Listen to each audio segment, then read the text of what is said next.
En esta clase 2 evaluaremos cómo es la distribución de presiones en la vertical en un escurrimiento a superficie libre. Comencemos con canales rectilíneos de pendiente pequeña.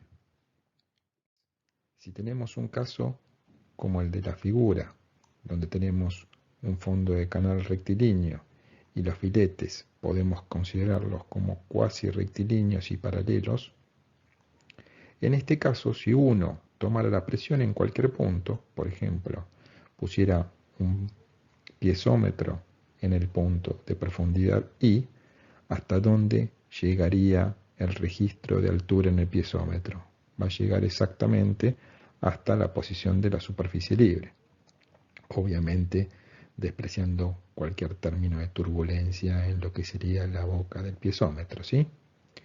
Entonces, en este caso, si uno pone un piezómetro en este punto y el nivel en el piezómetro llega hasta donde tengo la superficie libre, es evidente que las presiones las podemos representar como que la presión en un punto I, si la tomamos como absoluta, va a ser gamma por I más la presión atmosférica, y si tomamos como la presión relativa, la presión en el punto I va a ser gamma por I. Si uno pusiera el piezómetro en el fondo, evidentemente la presión en el fondo va a ser gamma por H. Entonces, en estos casos tendríamos una distribución de presiones dada como por este diagrama triangular. En definitiva, podemos decir que la distribución vertical de presión es lineal y crece proporcionalmente con la distancia desde la superficie libre hasta el fondo, con un valor 0 en la superficie libre y un valor gamma por H en el fondo. Esta condición es la que nosotros llamamos distribución hidrostática de presiones.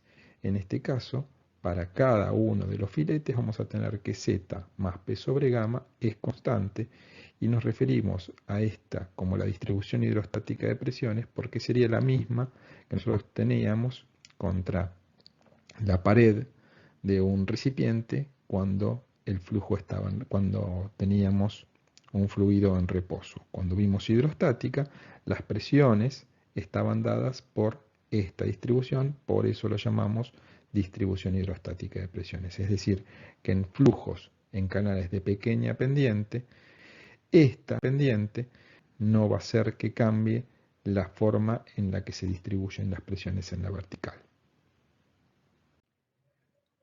Ahora, si el fondo tiene una cierta curvatura, ahora los filetes no los podemos considerar como rectilíneos y paralelos, y entonces dejan de cumplirse las reglas de Bress.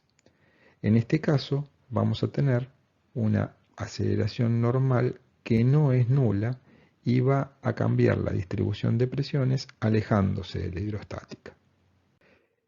En el caso que consideremos que la curvatura de las trayectorias, la curvatura del fondo y las curvaturas de las correspondientes trayectorias se corresponde con un plano vertical, como el que tenemos representado en las figuras de aquí y de aquí, la componente de la aceleración normal podemos considerarla contenida en el plano, en ese plano vertical, y va a sumarse o restarse a la aceleración de la gravedad.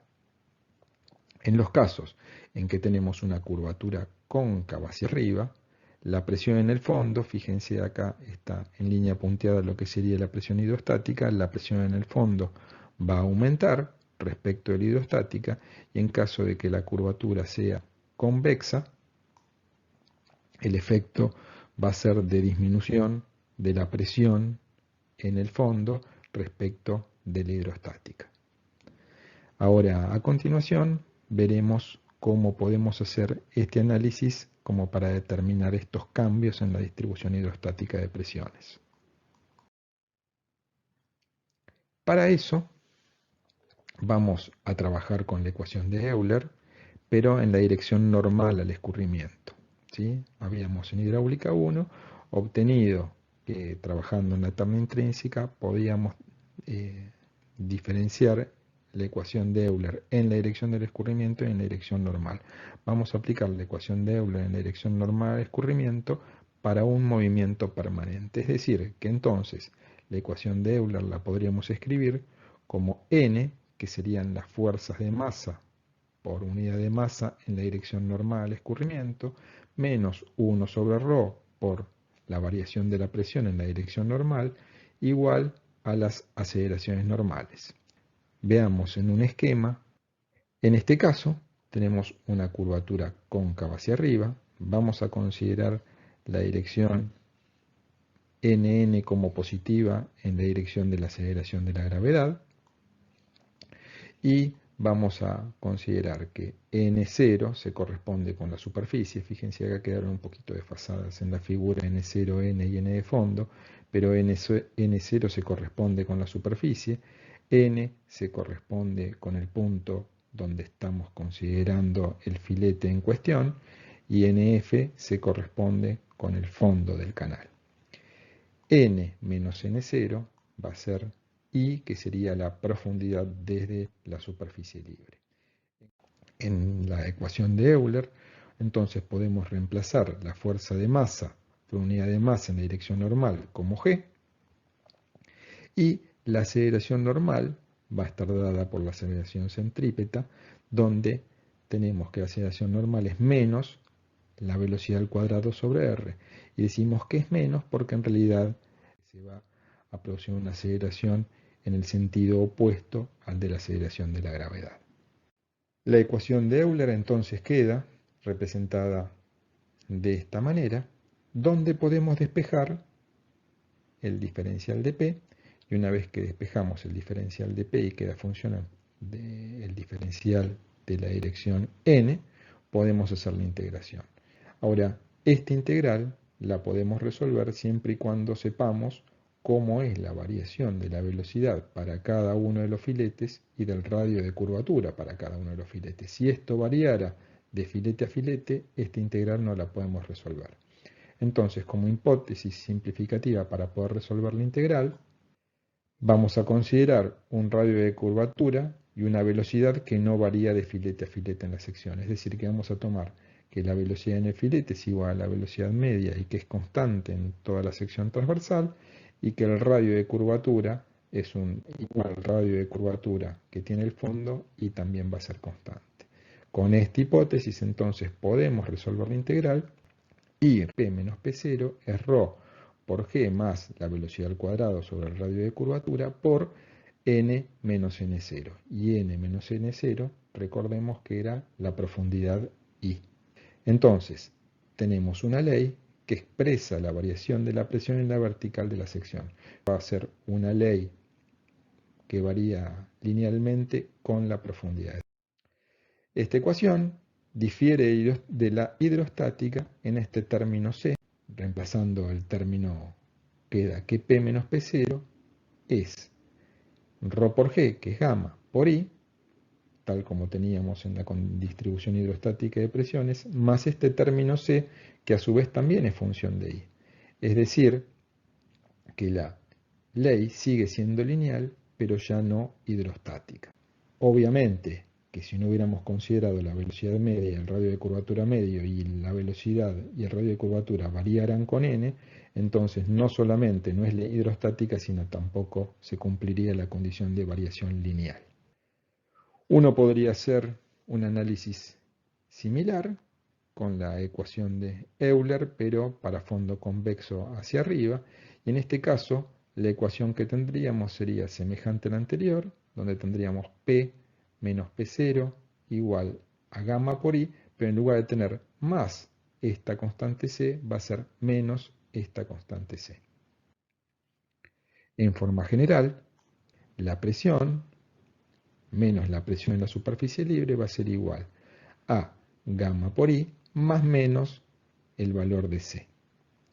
En particular, en el fondo, tendríamos que la presión en el fondo menos la presión en la superficie va a ser gamma por el tirante más menos esta constante, reemplazando I por D.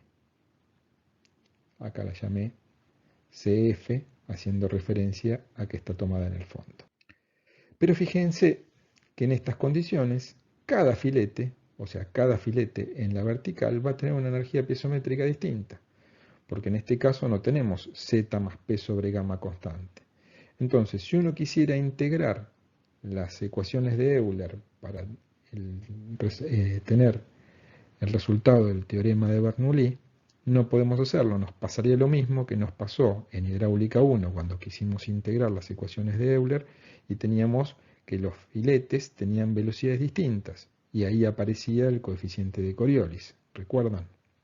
Bueno, si quisiéramos resolverlo, tendríamos que, para la energía de presión, hacer una consideración del mismo tipo que hicimos para la energía cinética en la integración de la ecuación de Bernoulli. En estos casos, donde tenemos que la distribución de presiones no es hidrostática, algunos trabajan como con la presión hidrostática, pero cuando obtienen la ecuación de Bernoulli, así como habíamos obtenido el coeficiente de Coriolis para la energía cinética, ponen un coeficiente que tiene en cuenta esta variación de energía piezométrica en la vertical a través de un coeficiente alfa prima. Ahora veamos el efecto de la pendiente del canal. Nuevamente, en este caso, podríamos aplicar la ecuación de Euler en la dirección normal al escurrimiento. Fíjense que el escurrimiento se desarrolla sobre este perfil que tiene una inclinación beta y la dirección normal va a estar definida ahora por nn.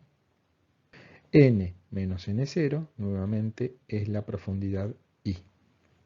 Entonces, apliquemos la ecuación de Euler nuevamente.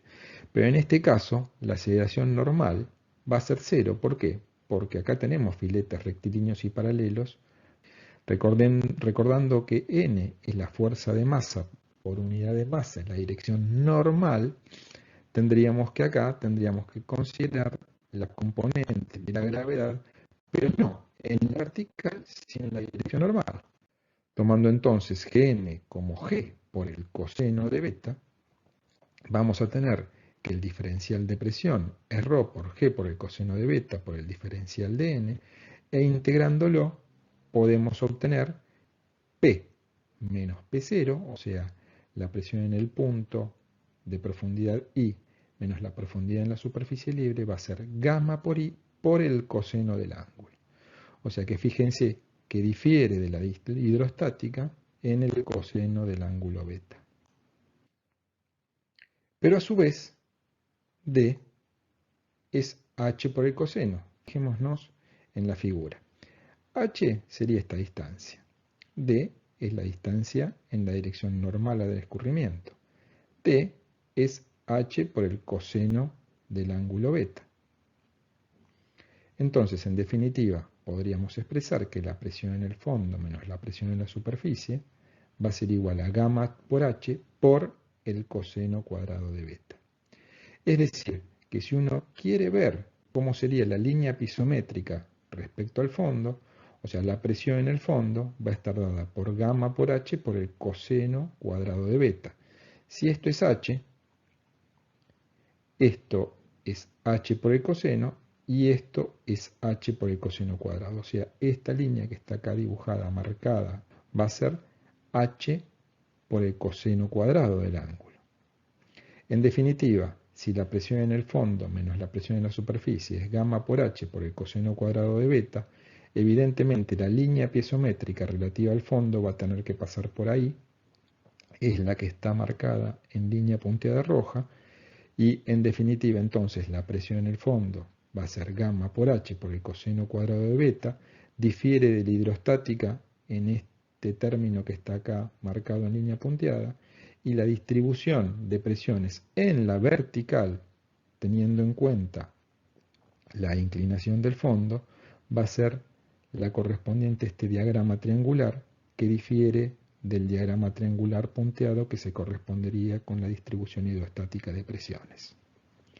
Veamos ahora, en un pequeño videíto, cómo variaría la línea piezométrica relativa al fondo para distintas inclinaciones.